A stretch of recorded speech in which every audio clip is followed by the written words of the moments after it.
नमस्कार, जय हिंद। आज हम सीख रहे हैं, है ना, electric intensity of electric field का डेरिवेशन कहाँ पर, एक्सियल पोजीशन पर। कहाँ पर कैलकुलेट करना है आपको?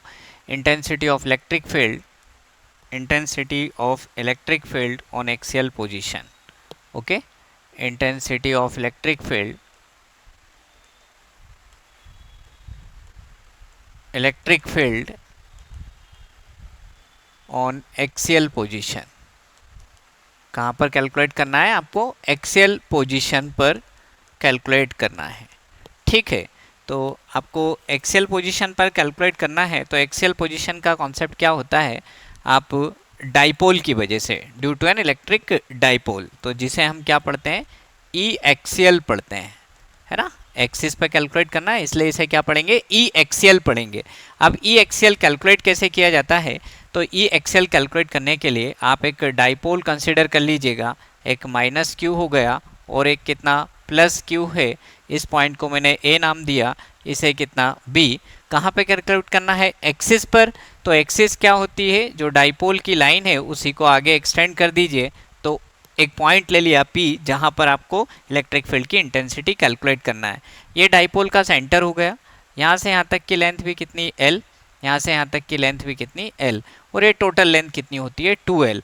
देन सेकंड कंडीशन है जो आपको पता होना चाहिए कि ये जो भी डिस्टेंस होती है ना, कहाँ पर कैलकुलेट करना है? P पर। किसकी वजह से करना है? चार्जेस की वजह से। तो यहाँ पर P पर कैलकुलेट करना है तो डाइपोल के सेंटर से उसकी डिस्टेंस R लेते हैं। मोस्ट इंपॉर्टेंट पॉइंट, आपको डिस्टेंस कैलकुलेट करते आना चाहिए। तो डाइपोल के सेंटर से इसकी डिस्टेंस कितनी ले ली आपने? R ले ली। तो OP कितना हो गया? R हो गया, है ना। आपके पास क्या है? OP की जो वैल्यू है वह कितनी है? R है। OP की वैल्यू R होगी और डाइपोल की जो लेंथ है वो AB कितना है? आपको सामने नजर आ रहा है, OA भी किसके बराबर है? L के। OB भी किसके बराबर है? L के। और AB टोटल लेंथ की बात करूं तो कितनी होती है? 2L है। यहाँ पर माइनस क्यू है और यहाँ पर प्लस क्यू। अब मैं E1 और E2 रिप्रेजेंट कर रहा हूं। तो E1 क्या है? E1 जो है मेरे पास, E1 जो है इंटेंसिटी किसकी है? इलेक्ट्रिक फील्ड की। क्या है? E1 intensity of electric field, intensity of electric field किसकी वजह से है? इलेक्ट्रिक फील्ड किसकी वजह से है? Due to minus Q charge. तो माइनस क्यू की वजह से है। तो माइनस क्यू की वजह से आपने कैलकुलेट की, तो माइनस क्यू की वजह से जो निकलेगी वो कितनी होगी? 1/4 पाई, कोई कांस्टेंट, डाइलेक्ट्रिक कांस्टेंट के ले लेते हैं, के एप्सिलॉन नॉट। चार्ज कितना है? क्यू। और डिस्टेंस कितनी होगी? AP। P पर कैलकुलेट कर रहे हैं माइनस क्यू की वजह से, तो डिस्टेंस कितनी होगी? AP square.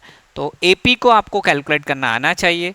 तो 1/4 पाई कितना? के epsilon not Q upon AP square. अब AP को आप कैलकुलेट कर लीजिए। A से P कितना मिलेगा? AP को मैं क्या लिख सकता हूँ? AO plus OP। AP को आप क्या लिख सकते हैं? AO प्लस कितना? OP। AO की वैल्यू कितनी है? L है। और OP की वैल्यू कितनी? R। तो बड़ी क्वांटिटी को पहले लिख देते हैं, R प्लस L। तो ये हो जाएगा R प्लस कितना? L का स्क्वायर। बिल्कुल सिंपल से, मतलब ये E1 आ गई किसकी वजह से? माइनस क्यू की वजह से। अब माइनस क्यू की वजह से है तो कैसी होगी? अट्रैक्टिव। तो E1 का डायरेक्शन इधर होगा।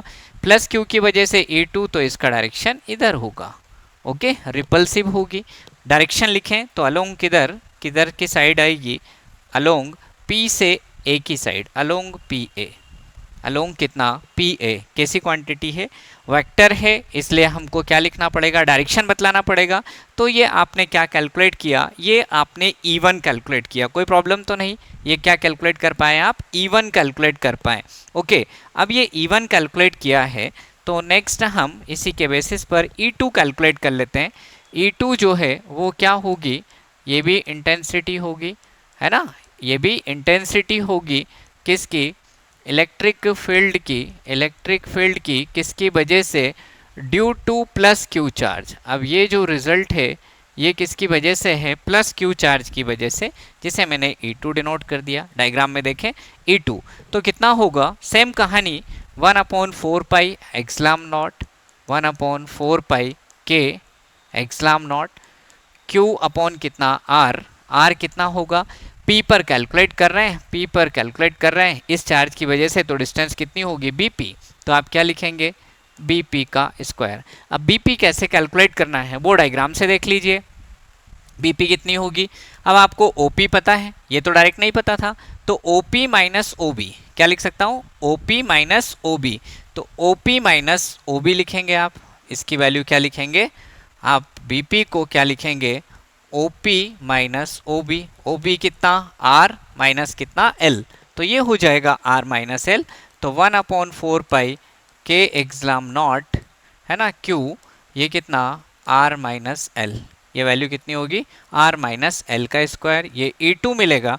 इसका डायरेक्शन भी बतला दीजिए, कहाँ उधर जाते हुए, तो बी से पी की ओर, तो अलोंग क्या लिखेंगे बीपी, डायरेक्शन क्या होगा अलोंग बीपी, ये रिजल्ट आया अलोंग बीपी, तो E1 मिल गया E2 मिल गया।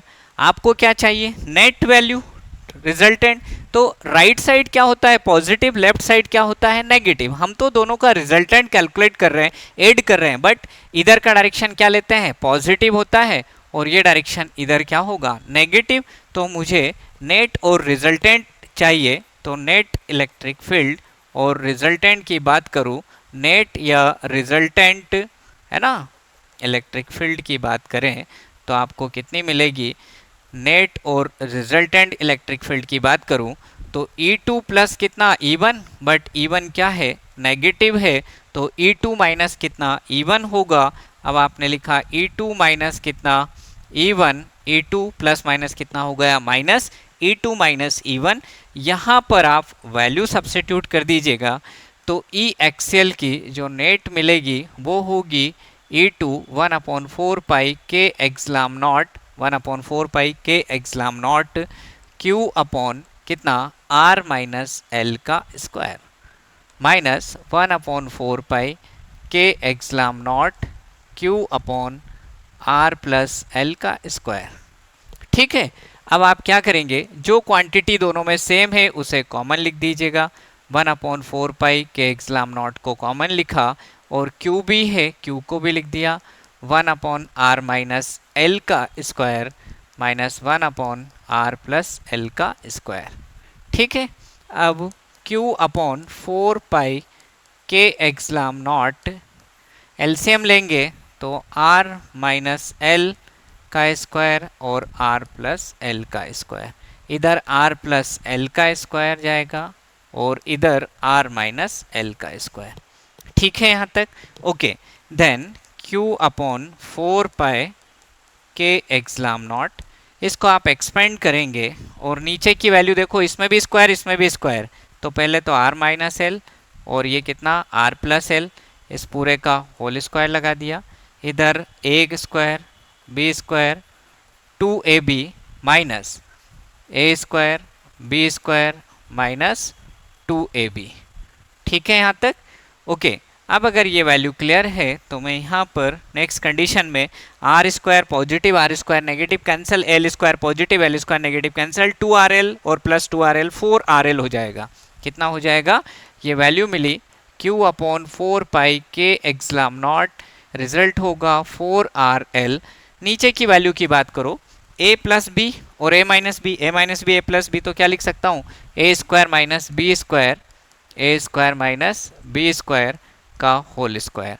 अब यहाँ पे देखें q इंटू 4rl को q इंटू 2l लिख सकता हूँ, मैंने क्या लिख दिया q इंटू 2l, यहाँ पर क्या बचा 2r डिवाइडेड बाय 4 पाई के epsilon naught R square minus कितना एल स्क्वायर का होल स्क्वायर। ओके, अब q इंटू 2l कुछ होता है, क्या होता है डाइपोल मोमेंट, तो p इंटू 2r 4 पाई के epsilon naught R square minus L square का होल स्क्वायर। साइड में आप लिख के बता देंगे कि q इंटू 2l क्या होता है डाइपोल मोमेंट होता है, डाइपोल मोमेंट लिख दिया।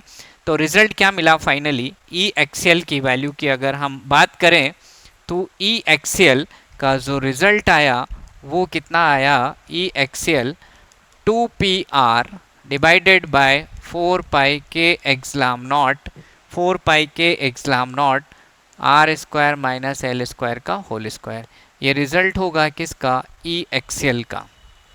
ई एक्सएल का।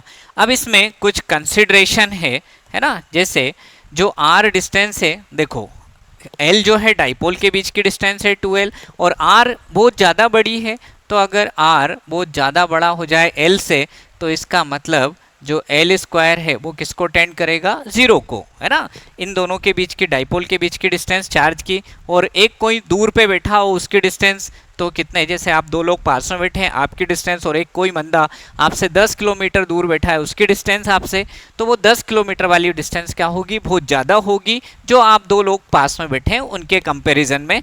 तो यहाँ से ये टेंस टू जीरो हो जाएगा। तो ई एक्सियल का जो रिजल्ट मिलेगा वो होगा 2pr 4 के epsilon naught R square L square zero का होल स्क्वायर। अब r की पावर 4 से इसे कैंसिल कर दीजिए, 4 के एक्सलाम नॉट आर क्यूब, एक r से r को मैंने कैंसिल किया, तो यहाँ पर क्या बचा, 2p अपॉन 4 के epsilon naught R cube. Okay, E axial. और एयर और वैक्यूम के लिए k की वैल्यू कितनी होती है, 1 होती है ना। तो k की वैल्यू, e की बात करें, k कितना 1 होता है एयर या वैक्यूम के लिए, तो कितना मिल गया, 2p अपॉन 4 एक्सलाम नॉट कितना आर क्यूब, है ना। 2p अपॉन कितना, फाइनल रिजल्ट देख सकते हैं, 2p upon 4 epsilon naught R cube. तो रिजल्ट आया 2p upon 4 epsilon naught R cube. ये फाइनल रिजल्ट होगा आपके पास E का न्यूटन पर कूलम अलोंग, कौन था पॉजिटिव, E2, E2 मतलब कहाँ से, along A to P। Okay, unit होगी न्यूटन पर कूलम। तो ई एक्सियल का जो रिजल्ट होता है वह होता है आपके पास 2p 4 एक्सलाम नॉट कितना are cube Newton per coulomb, है ना, अलोंग एपी। डायरेक्शन क्या आएगा, ए टू पी आएगा।